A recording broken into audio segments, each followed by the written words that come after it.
Selamat pagi Bapak Ibu Saudara, puji Tuhan hari ini kita kembali bertemu sekalipun masih melalui ibadah online seperti ini. Namun kita percaya bahwa Tuhan hadir di setiap rumah kita dan mari datang ke hadirat-Nya dengan segala kerendahan hati, dengan segala hormat. Kami datang Tuhan pagi hari ini, kami bawa persembahan pujian yang terbaik buat Tuhan. Kami rindu Engkau disenangkan lewat puji-pujian kami. Dan hari ini kami siap dibentuk dengan firman Tuhan yang akan kami dengarkan. Engkau beracara dalam ibadah kami pagi ini, kami serahkan seluruhnya hanya dalam tangan yang penuh kuasa, tangan yang menyelamatkan setiap kami. Di dalam nama Tuhan Yesus Kristus kami mengucap syukur dan sudah berdoa. Haleluya. Amin.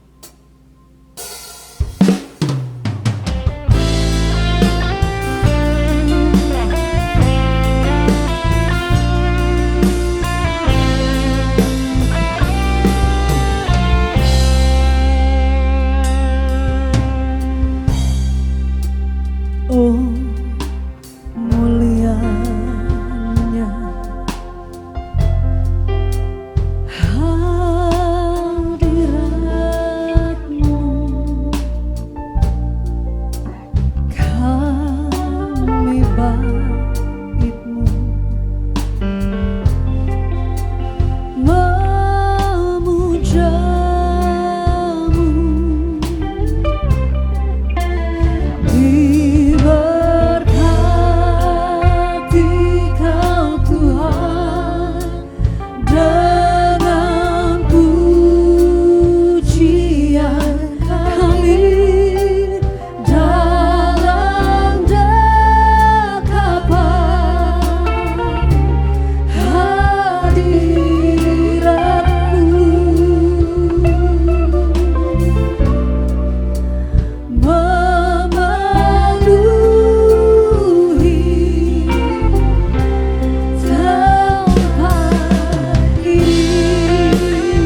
Lebih aman dalam rangku hati Tuhan.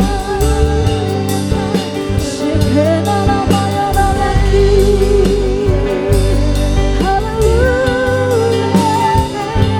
haleluya. Darahmu yang menyelamatkanku, tebus dosaku. Karena Kau begitu mengasihi kami. Kau layak terima segala pujian, segala hormat kemuliaan. Haleluya, haleluya, haleluya bagi anak domba.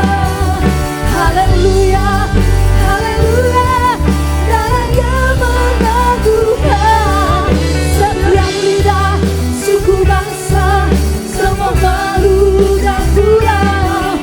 Berikan glory, berikan hormat, beri pujian bagi anak domba. Haleluya, haleluya, haleluya, haleluya bagi anak domba. Haleluya, haleluya, darah yang meneguhkan setiap lidah, suku bangsa, semua malu dan pulau. Berikan glory, berikan hormat, beri pujian bagi anak domba. Beri pujian bagi anak domba. Beri pujian bagi anak domba. Yesuslah Sang Raja.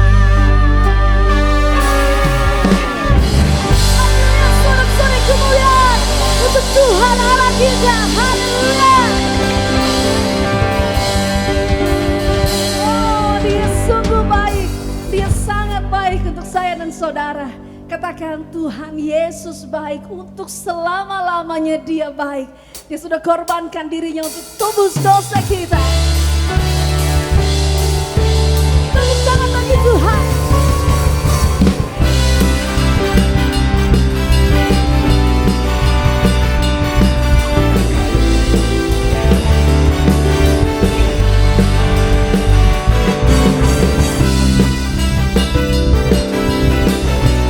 Sukacita melimpah di setiap rumah.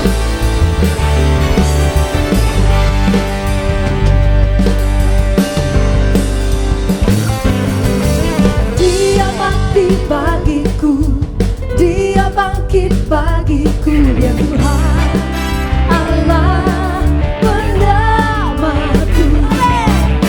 Kuasa mati kalahkan, hidupku dipulihkan, Dia Tuhan Allah kemenanganku. Dia sungguh baik, Dia sangat baik. Yesus, Dia baik bagiku. Oh, Dia sungguh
kemuliaan dan hormat hanya bagi Tuhan.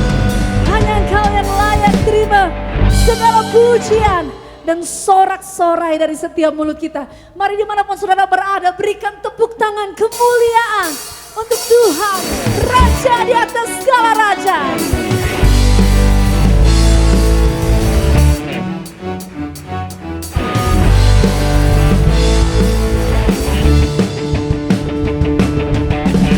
Sorak-sorai, muliakan namanya, Dia berperangan di kita. Bertepuk tangan, muliakan namanya, Dia selamatkan jiwa. Sebab hanya Dia satu-satunya penebus, kalahkan maut, bangkit dan hidup. Tuhan yang memberi kemenangan bersama kita, di dalam kita. Masuk dalam kemuliaan-Nya, Dia perlindungan dan pengharapan.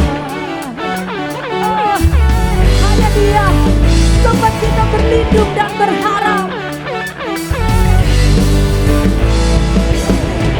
Bersorak-sorai, muliakan namanya, Dia berperangan di kita.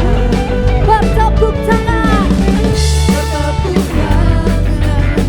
muliakan namanya, Dia selamatkan jiwa kita.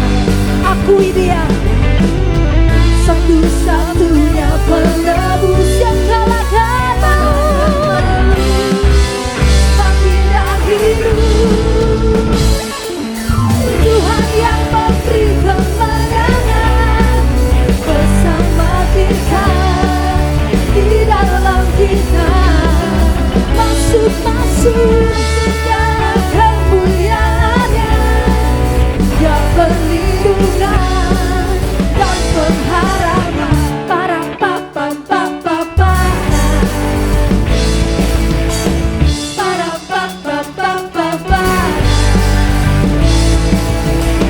para papa papa para papa papa para papa papa Tuhan yang memberi kemenangan bersama kita, di dalam kita. Masuk dalam kemuliaan-Nya, Dia perlindungan dan pengharapan. Dia perlindungan dan pengharapan. Dia perlindungan dan pengharapan. Para papa papa para papa papa para. Haleluya. Haleluya. Bapak Ibu Saudara, sekalipun kita tidak sedang beribadah bersama, namun kita percaya bahwa kita tetap saling mengasihi satu dengan yang lain. Dan Bapak Ibu Saudara, tetap kami undang untuk terus aktif dalam berbagai media yang tersedia, baik Zoom, Google Meet maupun WhatsApp Group, supaya kita bisa terus saling menguatkan satu dengan yang lain dan firman Tuhan dibagikan setiap hari. Pada kesempatan kali ini Bapak Ibu Saudara juga diberi kesempatan untuk dapat memberikan persembahan. Persembahan dapat dikumpulkan di gereja pada jam-jam tertentu dan juga dapat ditransfer melalui rekening yang telah tertulis. Baik Bapak Ibu Saudara, mari bersama-sama kita berdoa bagi persembahan yang sudah kita berikan. Bapa di dalam surga, sumber segala kebaikan dalam hidup kami bersyukur karena Tuhan memelihara kami sepanjang hari, sepanjang hidup kami. Tidak pernah kami ditinggalkan sedetik pun. Hari ini Tuhan, kami berikan persembahan dari apa yang Tuhan sudah beri buat kami. Kiranya persembahan ini berkenan di hadapan-Mu. Terlebih dari segalanya, biarkan tubuh kami ini menjadi persembahan yang hidup, harum dan berkenan di hadapan-Mu. Terimalah Tuhan persembahan kami, baik persembahan persepuluhan, diakonia maupun persembahan mingguan. Kami serahkan dalam tangan Tuhan, sumber segala kebaikan dan berkat dalam hidup kami. Di dalam nama Tuhan Yesus kami mengucap syukur. Haleluya. Amin.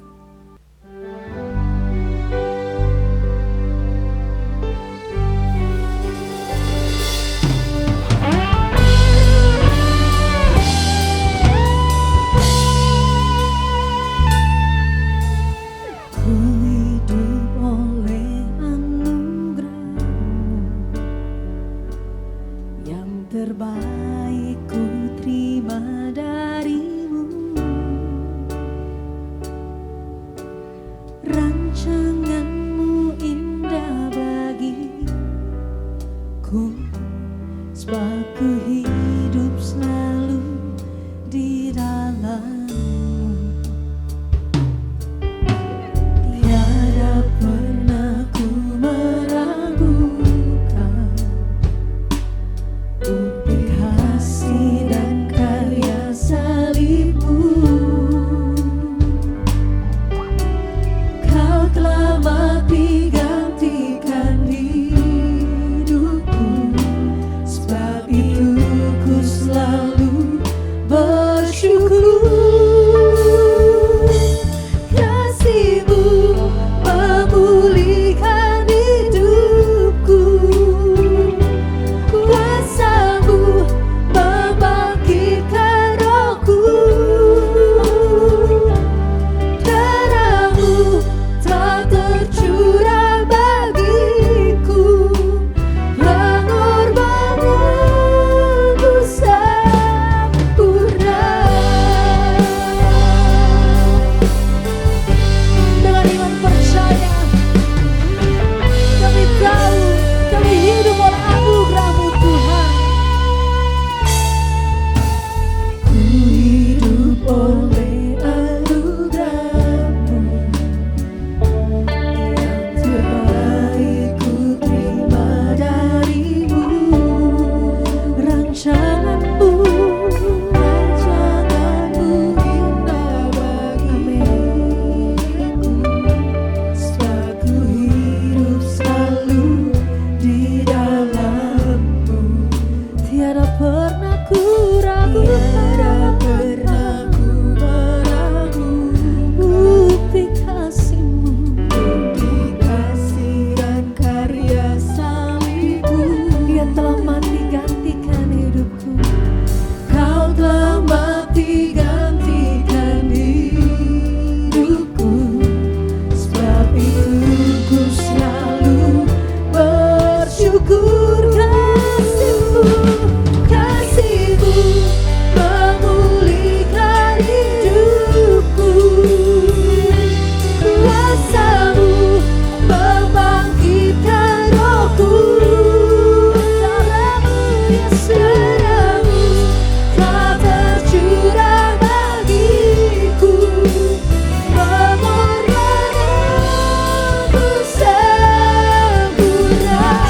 Kasih-Mu Tuhan, kasih-Mu memulihkan hidupku, kuasa-Mu membangkitkan rohku, darah-Mu Yesus, darah-Mu tak tercurah bagiku, pengorbananmu sempurna,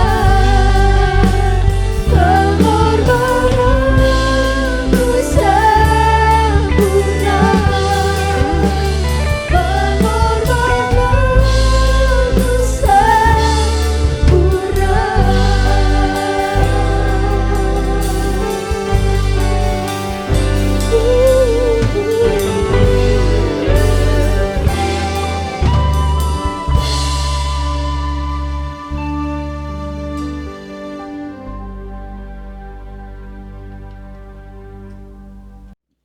Mari kita akan berdoa bersama-sama untuk kebenaran firman Tuhan. Bapa yang baik, dalam nama Yesus kami mengucap syukur hari ini. Kami mengucap syukur dan sungguh bersyukur karena pengorbanan-Mu yang luar biasa bagi kami, sehingga kami menjadi orang-orang yang memiliki kehidupan baru, ciptaan baru, dan pengharapan yang kekal di dalam Engkau. Tujuan kami jelas. Sebab itu berfirmanlah hari ini menjadi kekuatan bagi kami. Kami akan mengalami kasih, kuasa, dan kebenaran-Mu. Di dalam nama Tuhan kami Yesus Kristus, haleluya, amin. Baik, shalom, selamat pagi, Tuhan memberkati kita bersama-sama. Terima kasih buat kesempatannya, buat Bapak Ibu Gembala dan tim Gembala dari GPIA Ebenezer, seluruh jemaat. Tuhan memberkati kita bersama-sama. Baik, hari ini kita akan belajar kebenaran firman Tuhan. Kita belajar kalau yang suka tema yaitu berdamai dengan situasi yang sulit. Kita akan belajar bersama-sama itu.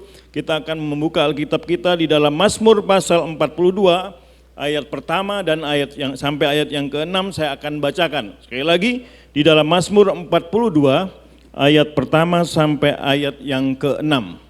Demikian bunyi firman Tuhan, saya bacakan. Kerinduan kepada Allah. Untuk pemimpin biduan, nyanyian pengajaran Bani Korah. Seperti rusa yang merindukan sungai yang berair, demikianlah jiwaku merindukan Engkau ya Allah. Jiwaku haus kepada Allah yang hidup. Bilakah aku boleh datang melihat Allah? Air mataku menjadi makananku siang dan malam, karena sepanjang hari orang berkata kepadaku, di mana Allahmu? Inilah yang hendak kuingat sementara jiwaku gundah gulana. Bagaimana aku berjalan maju ke dalam kepadatan manusia, mendahului mereka melangkah ke rumah Allah dengan suara sorak-sorai dan nyanyian syukur dalam kedamaian orang-orang yang mengadakan perayaan. Mengapa engkau tertekan hai jiwaku dan gelisah di dalam diriku?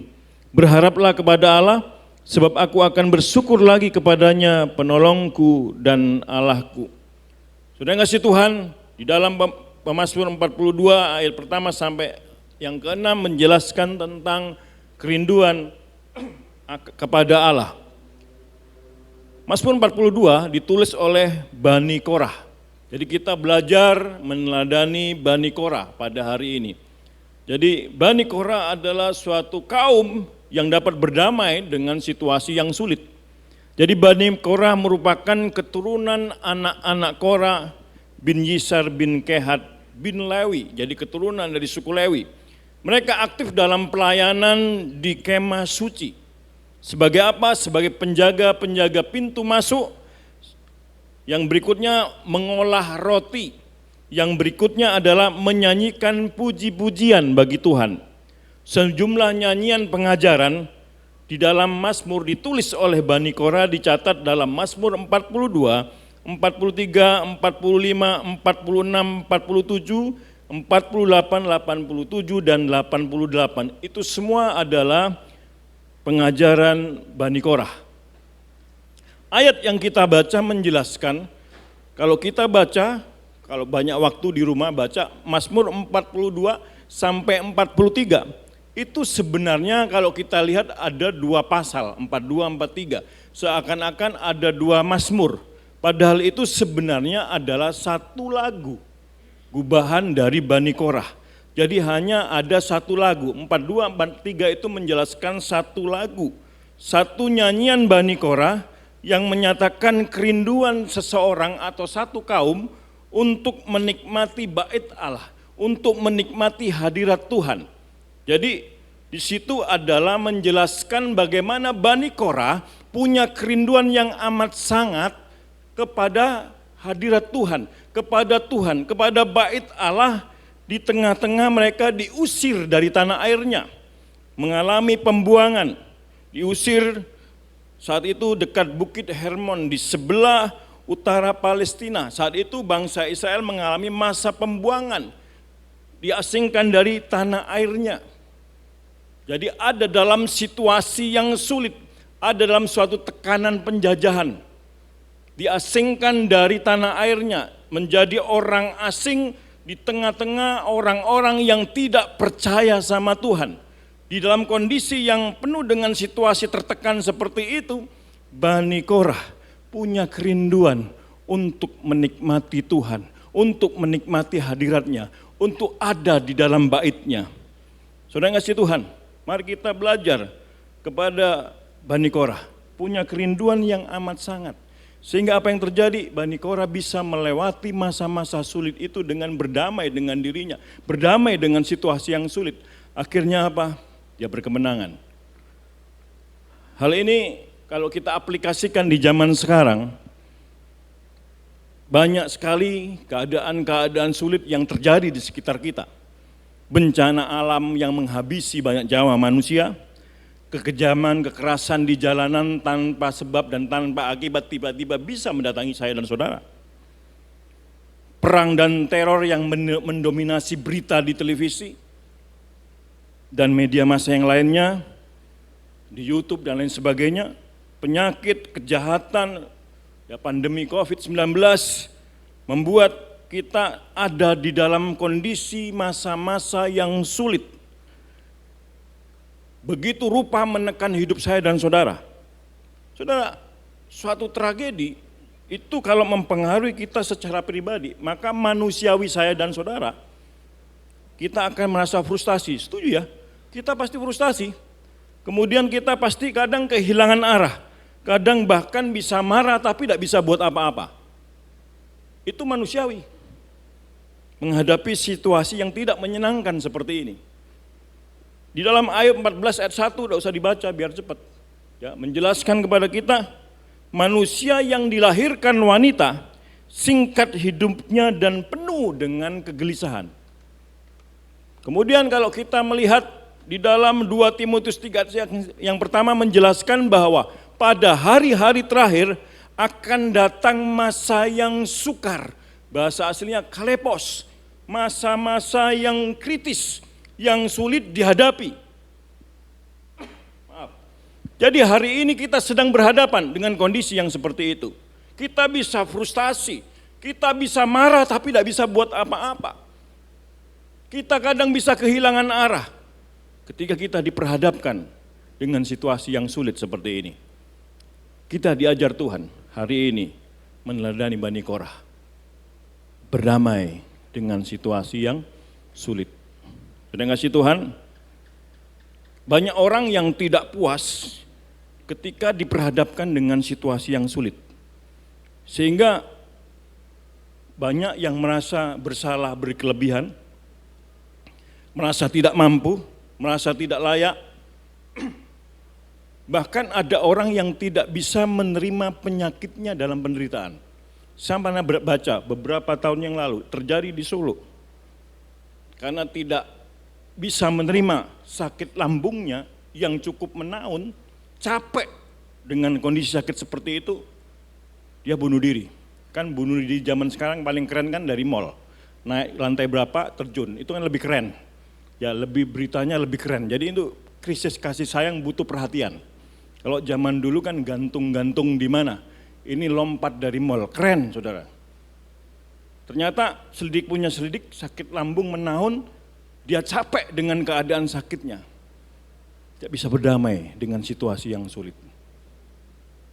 Saudara, kalau kita punya sakit serius yang menaun, itu bikin kita capek, itu manusiawi. Tapi kita hari ini belajar kebenaran firman Tuhan seperti Bani Korah. Bagaimana kita belajar dari Bani Korah? Langkah untuk kita dapat berdamai dengan situasi yang sulit yang sedang saya dan saudara hadapi mungkin dalam perjalanan hidup kita. Yang pertama, yaitu memelihara haus akan Tuhan. Tapi sebelumnya kita baca di PowerPoint bersama-sama. 2, 3. Berdamai dengan situasi yang sulit adalah menerima keadaan atau situasi diri kita seutuhnya. Jadi kita menerima apa adanya yang terjadi dengan bersyukur, dengan kekuatan yang dari Tuhan, tapi kita juga berusaha dengan hikmat yang Tuhan berikan.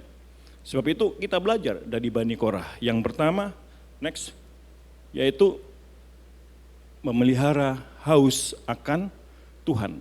Dari Mazmur 42 yang kita baca, kita bahas dengan cepat ayat 1 sampai 5, tapi saya ambil poin di ayat yang kedua.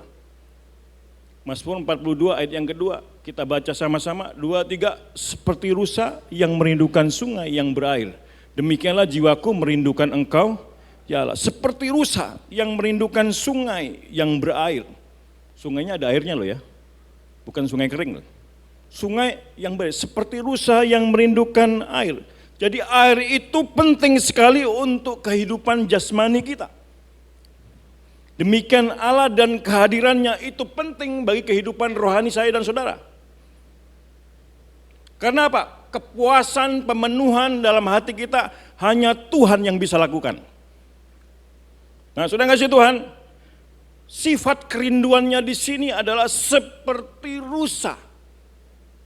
Digambarkan seperti rusa betina. Kalau rusa betina sedang haus, dia tidak bisa menyembunyikan rasa hausnya. Demikian saya dan saudara harus punya membangun dan memelihara haus akan Tuhan seperti rusa. Tidak bisa menyembunyikan rasa haus kita. Kalau di sini ada satu mangkok air, ada 5 rusa yang sedang haus, dia akan berkelahi mati-matian hanya demi air 1 mangkok. Demikian juga rasa hausnya luar biasa. Kerinduannya akan air luar biasa. Karena apa? Sangat penting. Bukan penting ya? Sangat penting. Semua orang percaya pasti pernah berdoa, setuju ya? Baik yang di studio ya, maupun yang di rumah, di gereja, maupun yang di rumah. Semua orang percaya pasti pernah berdoa. Pernah baca firman Tuhan, pernah renungkan firman Tuhan, pernah beribadah. Seperti hari ini, ibadah online. Semuanya pernah lakukan itu, termasuk saya. Tapi dengar baik-baik, tidak semua orang bisa menarik kuasa Allah. Tetapi hanya orang yang haus akan Tuhan yang menarik kuasa Allah. Bani Korah punya kerinduan, sifatnya seperti rusa.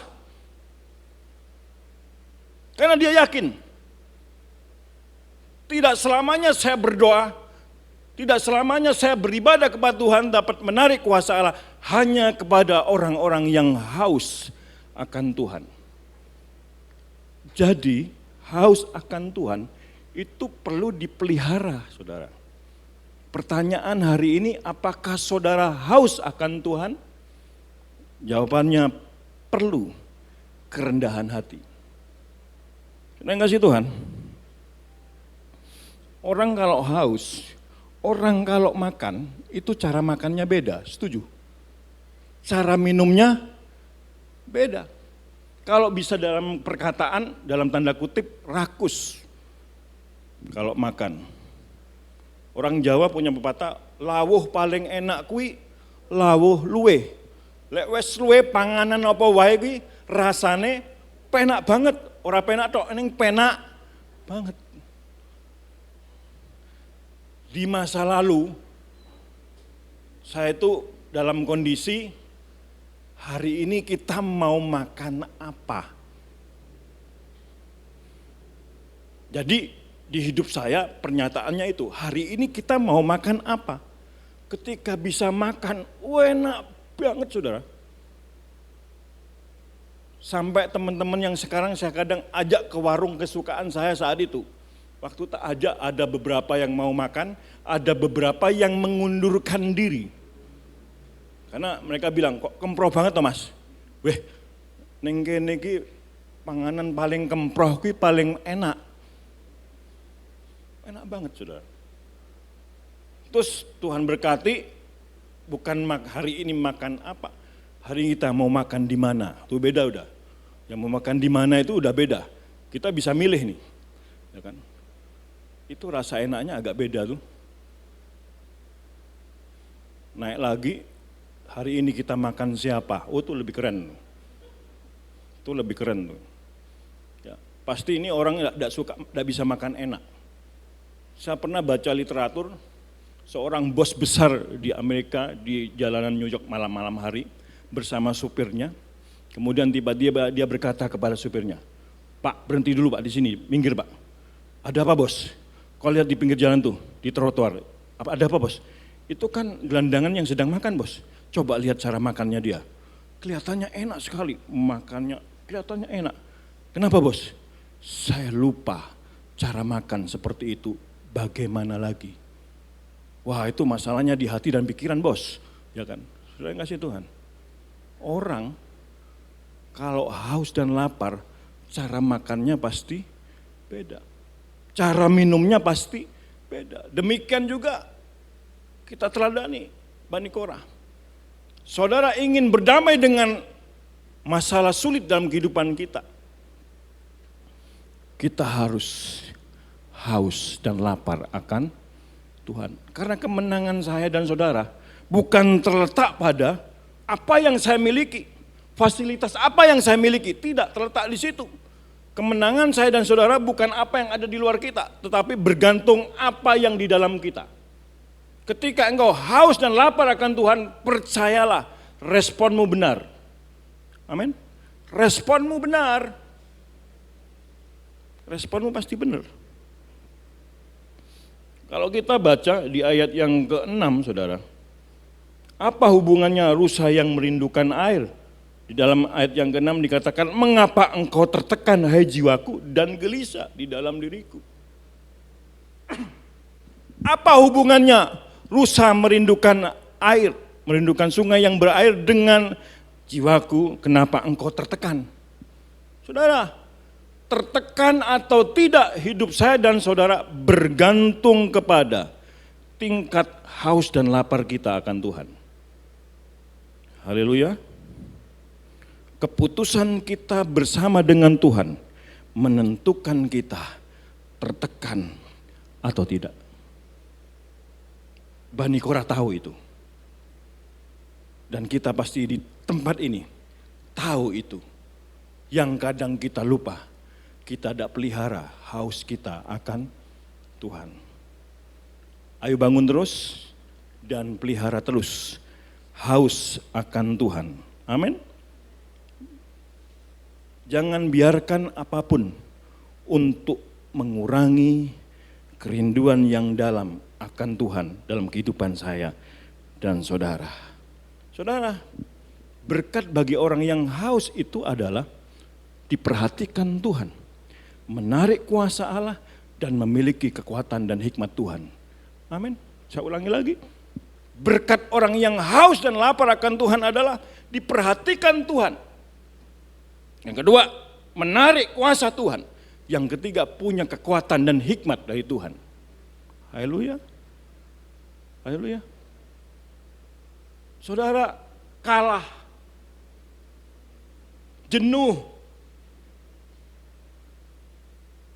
merasa sia-sia, khawatir, bahkan takut, itu biasa. Yang tidak biasa adalah kita melanjutkan perjalanan kita sampai selesai dengan kekuatan dan hikmat yang baru dari Tuhan. Amin. Sebab itu, peliharalah haus akan Tuhan. Yang kedua, next, kita baca sama-sama. Ada di situ di ayat yang ke-6, saya bacakan sekali lagi. Mengapa engkau tertekan hai jiwaku dan gelisah di dalam diriku? Berharaplah kepada Allah, sebab aku akan bersyukur lagi kepadanya, penolongku dan Allahku. Bisa poin-poinnya nomor 1 dulu, penerimaan diri. Dikatakan dalam ayat ini, mengapa engkau tertekan hai jiwaku dan gelisah dalam diriku? Berharaplah kepada Allah. Sebab aku akan bersyukur lagi kepadanya, penolongku dan Allahku. Berharaplah pada Allah. Bersyukurlah kepadanya. Sebab Allah adalah penolong kita. Berharaplah pada Allah. Bersyukurlah kepadanya. Sebab dia penolong saya dan saudara. Saudara, yang kedua, penerimaan diri. Orang tidak mungkin memiliki pengharapan berharap kepada Tuhan yang kuat, bersyukur kepada Tuhan dan menyatakan dengan imannya dan mempercayai dalam perjalanan hidupnya, dialah satu-satunya penolongku yang terbukti. Saudara, kita tidak akan memiliki hal-hal seperti itu tanpa yang kedua, kita punya penerimaan diri. Bani Korah punya penerimaan diri. Dimulai pada proses pemulihan konsep diri. tolaklah mempercayai bahwa kita merupakan produk dari pengalaman-pengalaman masa lalu. Bani Korah menolak produk masa lalu, bahwa aku sedang ditindas. Kita sebagai orang percaya harus sungguh-sungguh mempercayai dan mengimani dan menghidupi bahwa saya dalam 2 Korintus 5 dan 17 dan saudara di tempat ini dimanapun berada adalah ciptaan yang baru. Amin. Kita tolak produk-produk masa lalu kita. Jangan hidup di dalam kepahitan, jangan hidup di dalam kedengkian, jangan hidup di dalam keadaan yang kenapa ya saya selalu gagal, kenapa saya dalam kondisi yang sulit terus ya seperti ini. Berdamailah, sebab itu perlu kita penerimaan diri. Ketika kita memiliki penerimaan diri, mulailah kita dapat menerima kebenaran diri kita dengan baik. Jadi akhirnya yang penting bukan lagi siapa saya, tetapi kepunyaan siapa saya. Kepunyaan Yesus Kristus, karena kita adalah anaknya. Amin, saudara. Jadi proses pemulihan konsep diri, sehingga kita bisa menerima diri kita dengan baik, bahwa kita adalah ciptaan baru. Bahwa yang penting bukan lagi siapa saya, tapi kepunyaan siapa saya. Yang di rumah, yang di gereja bisa angkat tangan kanan. Semuanya harus setuju loh ya, saya pembicara. Ya kan? Kalau enggak saya pulang. Oke, taruh di dada, bilang saya anak Allah. Yang keras, 2, 3, saya anak Allah. Baik yang di rumah maupun di mana saja, dan di gereja angkat tangan lagi. Yang kiri. Nah, yang kiri sekarang. Taruh di dada dengan bangga agak sombong. Wah, agak sombong nih ya. Saya anak Allah. Yang keras, saya anak Allah. Sekarang yang di rumah, yang di gereja tunjuk kanan kiri. Katakan, kamu anak siapa? Ya. Saudara yakin anak Allah? Amin. Amin. Jadi penerimaan diri itu penting, dimulai proses pemulihan konsep diri. Next, kemudian apa yang berikutnya? Saya yakin saudara punya hati yang mudah mengampuni. Amin. Bapak Ibu akan punya hati yang mengampuni. Ini penting. Kalau Anda ingin berdamai dengan situasi yang sulit. Sehingga apa yang terjadi kemudian kesimpulannya adalah next. Maka Anda akan memiliki kapasitas hati yang kuat. Katakan sama-sama, kapasitas hati yang kuat. Saudara, kapasitas hati yang luas itu penting. Ketika tekanan datang, kita ada dalam situasi yang sulit, tekanan datang, kita akan berpikir seperti ini dengan pola pikir yang baru, cara berpikir ilahi. Kita akan berpikir seperti ini. Ini cara Tuhan memperluas kapasitas hati saya. Ketika kapasitas hati kita semakin luas, maka yang terjadi apa? Kita dapat menerima siapapun dan apapun juga. Haleluya. Termasuk situasi yang sulit. Luar biasa, saudara. Next. Ada seorang yang cacat. Sejak lahir, cacat. Dia pakai krek. Jalan pakai krek. Sampai dewasa, sampai dia kuliah tetap pakai krek. Jalan pakai krek. Tapi luar biasanya mahasiswa cacat ini punya banyak prestasi. Kemudian temannya tanya, bro, kamu kan cacat, cacatmu ini sejak lahir atau karena kecelakaan? Oh, ini cacatku sejak lahir. Oh, sejak lahir, hebat ya. Kamu cacat seperti ini, susah untuk bergerak, tentunya mengalami kesulitan banyak hal, tapi kami luar biasa, tetap semangat, bahkan menciptakan banyak prestasi dalam hidupmu. Apa sih rahasianya? Kata temannya. Gini bro, kata si cacat itu. Penderitaan, kesulitan, boleh datang kepadaku.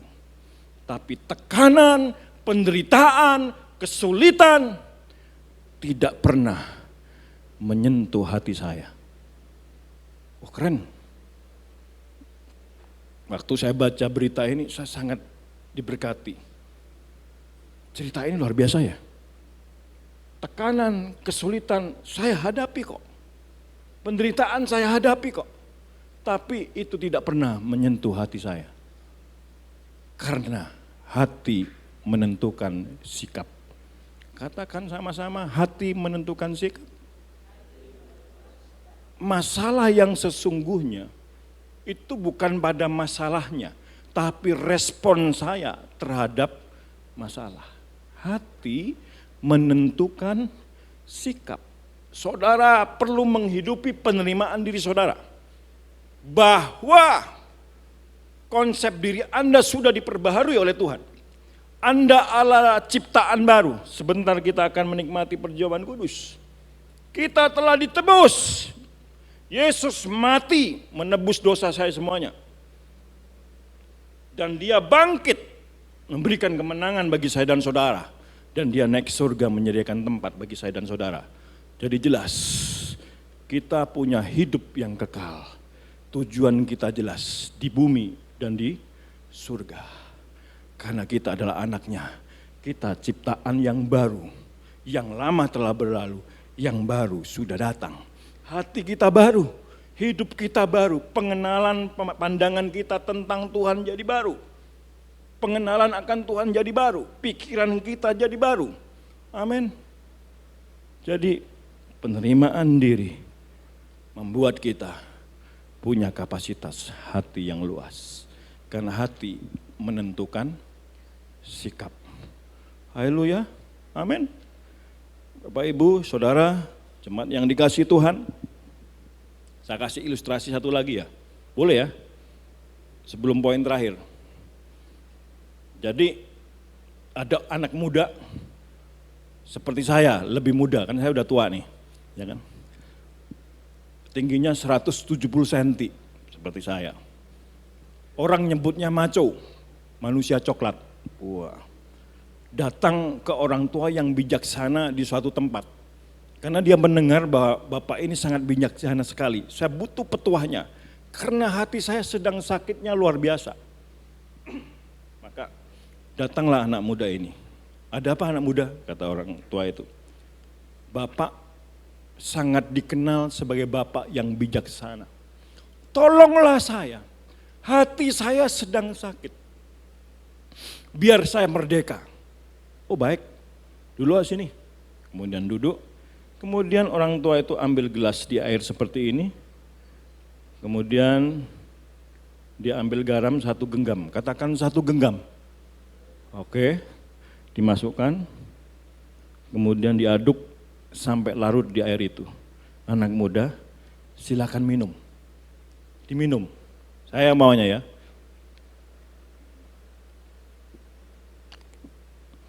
Waktu diminum rasanya apa? Asin. Bukan hanya asin, tapi campur pahit. Karena begitu pekat kadar garamnya. Kalau saya normal, anak muda itu pasti dimuntahkan tuh air. Dan anak muda itu bilang setelah dimuntahkan, Bapak yang bijaksana, beginikah caranya? Bapak mau meracuni saya agar saya mati lepas masalah saya. Bukan begitu anak muda, tunggu dulu, sabarlah sebentar. Duduk lagi, duduk. Oke, sudah menguasai mulutmu dengan baik, tidak pahit lagi. Sudah Bapak, ayo ikut saya ke belakang rumah. Dibawa ke belakang rumah. Di situ ada danau. Danaunya airnya tawar. Kebanyakan. Kalau tidak percaya Bapak ke danau Sarangan sana. Minumlah airnya, pasti tawar. Kemudian Bapak itu pegang tangan anak muda. Kesini, dekatlah ke danau ini. Kemudian tangan kirinya mengatakan, di tangan kiriku ini ada garam ukurannya sama dengan di gelas tadi. Baik, saya lempar ya. Dilempar ke danau itu. Kemudian dia ambil gelas, diambil danau itu, minum. Diminum. Asin? Tidak Bapak. Pahit? Tidak Bapak. Rasanya apa? Tawar. Loh, padahal garamnya takarannya sama loh dengan gelas yang tadi. Ya karena airnya lebih banyak Pak. Lebih luas Pak. Kemudian Bapak bijaksana yang ngomong seperti ini. Setiap tekanan yang datang, situasi sulit yang datang, itu cara Tuhan memperluas kapasitas hatimu. Kalau hatimu luas, kamu bisa terima apa saja dan siapa saja. Engkau akan berdamai dengan situasi yang sulit. Sebab itu hari ini, pagi ini, peliharalah rasa haus akan Tuhan. Amin. Amin saudara. Yang kedua, milikilah penerimaan diri. Yang ketiga, next, terakhir. Orientasikan hidup kita pada apa? Kekekalan. Dikatakan di dalam ayat yang ke-6, berharaplah kepada Allah. Sebab aku akan bersyukur lagi kepadanya, penolongku dan Allahku. Berharaplah kepada Allah. Saudara, kita tidak mungkin bisa berharap kepada Allah kalau orientasi hidup kita tidak pada kekekalan. Bani Korah tahu orientasi hidupnya pada Tuhannya. Yang benar, orientasi hidupnya pada kekekalan. Demikian juga saya dan saudara. Bukan hanya pada hal-hal duniawi yang mana kita tinggali dan nikmati. Oke, baik. Tidak semua dunia itu negatif, ada yang positif, nikmati. Dan kita menggarami apa yang ada di muka bumi yang Tuhan percayakan kepada saya dan saudara. Tapi hidup kita bukan hanya pada hal-hal duniawi. Berapa sih umur kita? Waktu saya periksa dokter sakit diabetes. Dok, kalau saya atur semuanya dok. Jam tidur saya, makan saya atur kadarnya. Dengan obat rutin, disiplin saya lakukan dokter. Kira-kira umur saya sampai berapa? Dokternya lihat saya dan ngomong gini, 60. Cukup kan? Oh 60. Iya. Saya mikir saudara, hari ini saya umur 48, berarti sedelok meneh saya. Atau petang puluh walu nang sewidak piro tahun. Dilongkas. 12 tahun ini cepet saudara. Nggih mboten? Cepet loh 12 tahun itu. Saya baca di literatur, orang bisa menikmati hidup dengan segalanya yang ada di sekitarnya, itu umur 55 tahun. Lebih dari itu, wis kangelan katanya sih. Ini kata dokter loh, bukan kata saya loh ya. Jadi saudara, hati yang gembira adalah obat, setuju? Setuju, saya juga setuju. Hati yang gembira adalah obat. Saya pernah ikut sekolah School of Healing. Sekolah kesembuhan pada luka. Saya ngikuti saudara. Meskipun saya pendeta, menungso, si ono lali-lali ini terluka. Saudara. Saya ikut itu dan salah satu narasumbernya adalah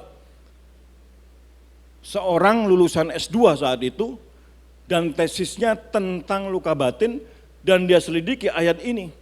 Hati yang gembira adalah obat, tapi semangat yang patah mengeringkan tulang. Ternyata kalau kita sedang sedih, susah, menderita, terluka, patah hati dan lain sebagainya, jadi produksi sel darah merah kita itu terhambat dan itu mempengaruhi imunitas tubuh. Tapi kalau kita gembira, imunitas tubuh kita bagus. Berarti benar nih ayat, ya memang benar dong dari Tuhan kok.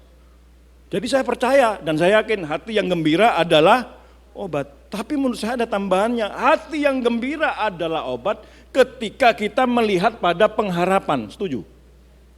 Setuju? Kalau Anda mengimani pengharapan yang kekal itu, jadi orientasi hidup kita itu pada kekekalan, saudara.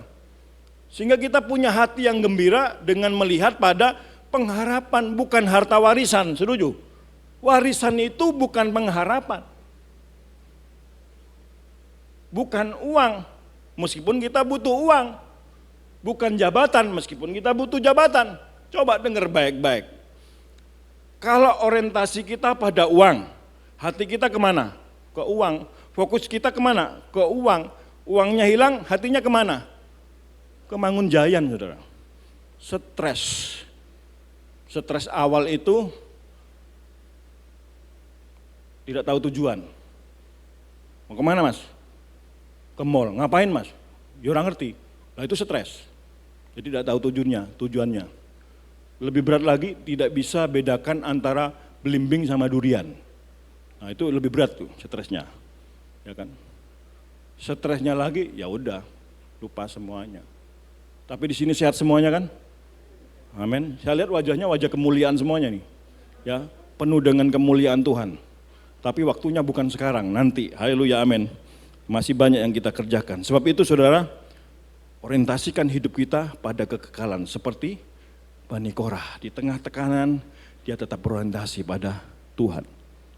Sebab itu hari ini, orientasikan hidup kita pada kekekalan. 3 hal ini penting. Pelihara haus akan Tuhan. Yang kedua, penerimaan diri. Yang ketiga, orientasi hidup kita pada kekekalan. Respon kita akan benar dan hati kita kuat. Hati yang kuat memiliki karakter yang kuat katanya, amin. Karakter yang kuat, saudara akan memiliki perbuatan yang benar, respon yang benar, dan itu membuat masa depan Anda kuat. Haleluya, amin. Tuhan memberkati kita bersama-sama. Mari kita berdoa bersama-sama. Bapa, mengucap syukur hari ini atas kasih dan rahmat-Mu yang luar biasa. Kami telah belajar tentang kebenaran-Mu pada malam hari ini. Kami ingin berdamai dengan situasi sulit yang sedang kami hadapi. Belajar dari Bani Korah. Biarlah kami senantiasa memelihara haus akan Engkau. Yang kedua, menghidupi penerimaan diri kami dengan benar. Bahwa kami adalah ciptaan baru, kami bukan produk-produk masa lalu. Yang ketiga, Tuhan, kami menghidupi orientasi hidup kami pada kekekalan. Karena penderitaan yang sedang kami alami sekarang tidak sebanding dengan kemuliaan yang Tuhan akan berikan kepada kami. Kami mengucap syukur firman-Mu Tuhan materaikan lebih dalam lagi.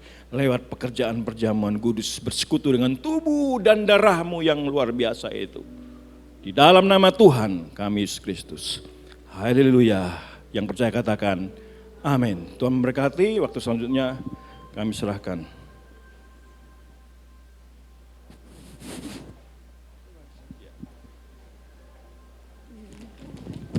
Terima kasih Pastor Wim yang sudah menjadi berkat buat kita. Dan saudara, firman Tuhan tadi pasti akan menjadi kekuatan buat kita semua, terutama saudara yang di rumah. Berdamai itu sulit, saudara. Tapi kalau musuhan itu gampang.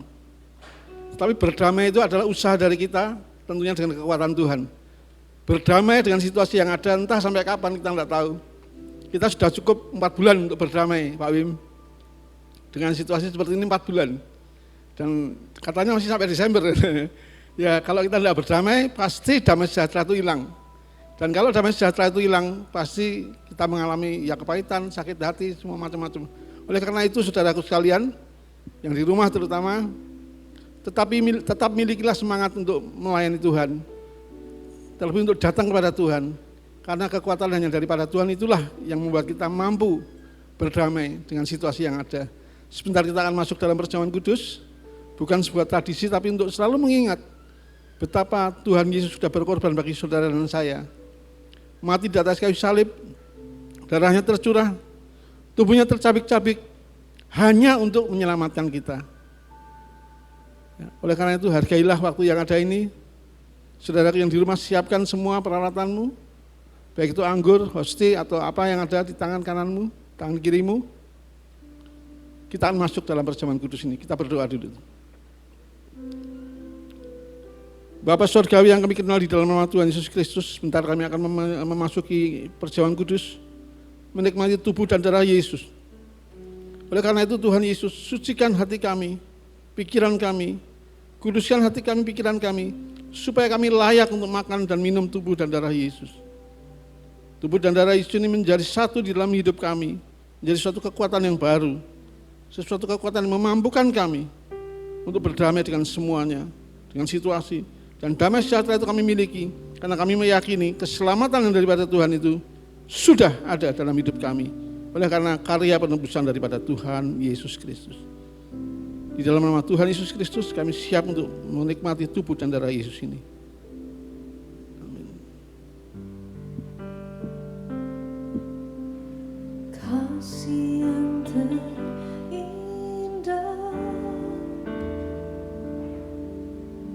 hati yang mulia, hanya ku temukan di dalam-Mu, Yesusku. Pujian dari hatiku, selalu setiap waktuku, tiada pernah berubah kasih-Mu.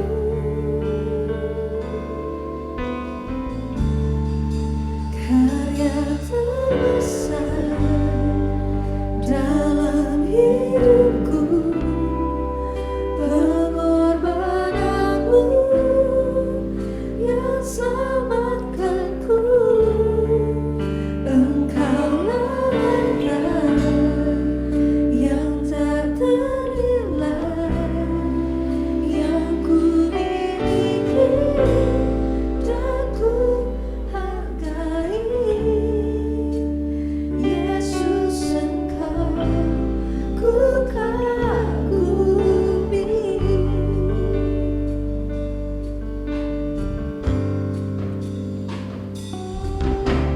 Kasih yang terindah,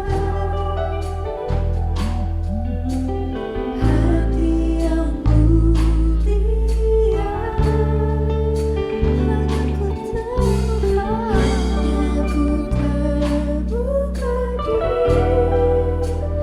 dalam-Mu, Yesusku, Yesusku.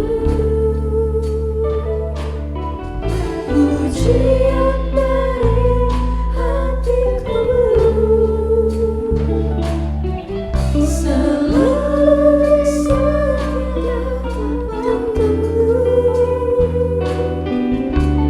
tiada pernah berubah kasih-Mu.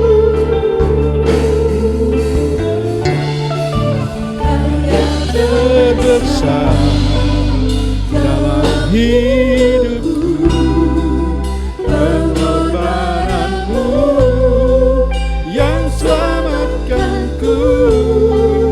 Engkaulah harta yang tak ternilai, yang ku miliki dan ku hargai. Yesus, Engkau ku kagumi. Yesus, Engkau ku kagumi. Yesus, Engkau Ku kagumi. Saudaraku, baik yang di rumah maupun di rumah doa ini, angkat tinggi-tinggi roti yang adalah tubuh Yesus di atas kepala kita. Dan dengarkanlah firman Tuhan sebelum kita memakannya. Sebab apa yang telah kuteruskan kepadamu, telah aku terima daripada Tuhan Yesus, yaitu bahwa Tuhan Yesus pada malam waktu ia diserahkan mengambil roti, dan sesudah itu ia mengucap syukur atasnya, ia memecah-mecahkannya dan berkata, inilah tubuhku yang diserahkan bagi kamu, perbuatlah ini menjadi peringatan akan aku. Percayakah saudara bahwa di tangan kanan kita ini adalah tubuh Yesus? Mari kita makan di dalam nama Tuhan Yesus Kristus.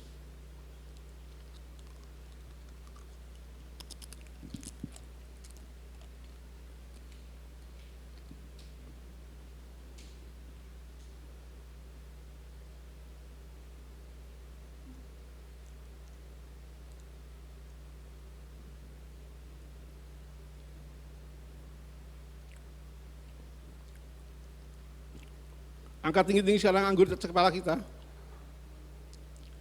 Anggur yang dalam melambangkan darah Yesus. Percayakah saudara bahwa di tangan kita ini adalah darah Yesus? Kita akan mendengarkan firman Tuhan sebelum kita meminumnya. Demikian juga ia mengambil cawan, sesudah makan lalu berkata, cawan ini adalah perjanjian baru, yang dimeteraikan oleh darahku, perbuatlah ini setiap kali kamu meminumnya. Menjadi peringatan akan aku. Percayakah saudara bahwa ini adalah darah Yesus? Mari kita minum di dalam nama Tuhan Yesus Kristus.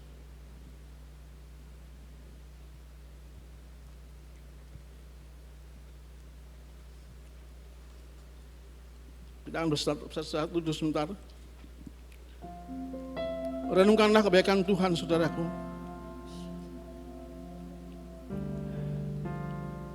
Hanya oleh karena pengorbanan Yesus, hidup kita sudah diselamatkan.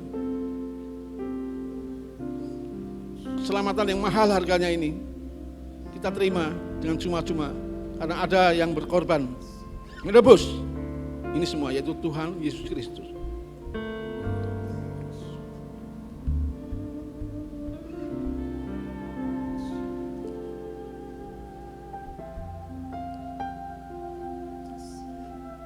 Darah-Mu Yesus sucikan daku, darah-Mu Yesus bebaskanku,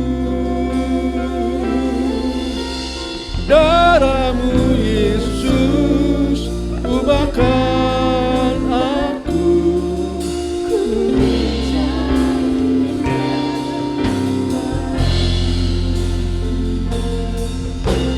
Darah-Mu Yesus sucikan daku, darah-Mu Yesus bebaskanku,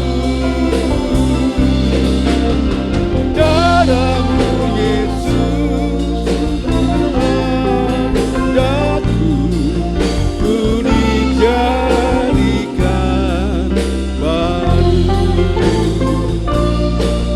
ku dijadikan baru, ku dijadikan baru,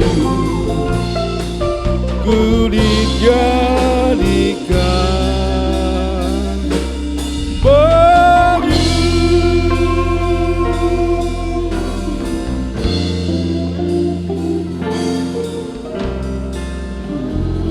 Dan mohon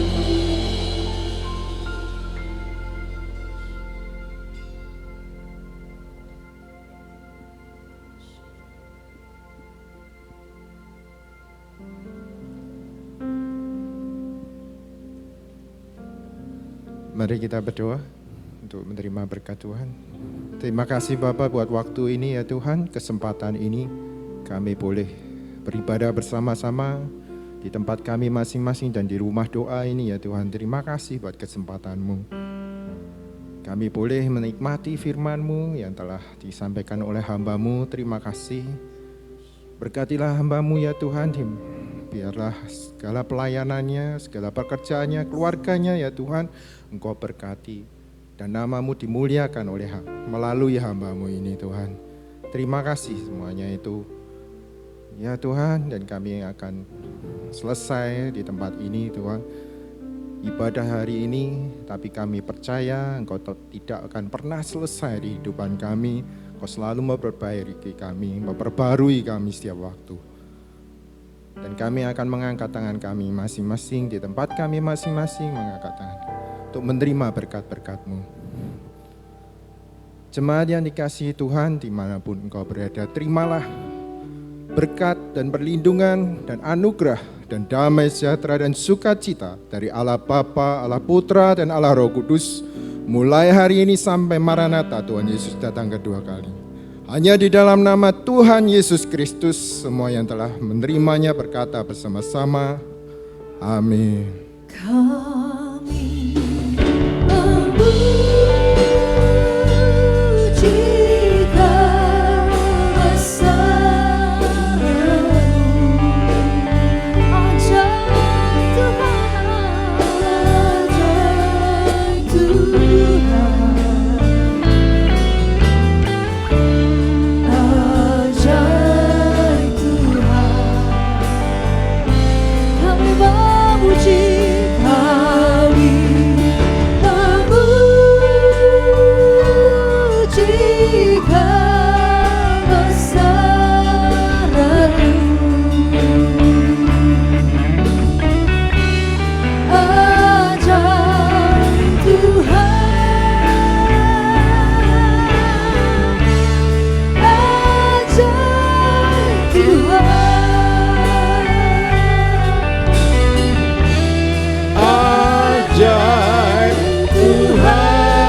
online pada hari ini. Dan kita akan bertemu dalam ibadah berikutnya. Tuhan Yesus memberkati.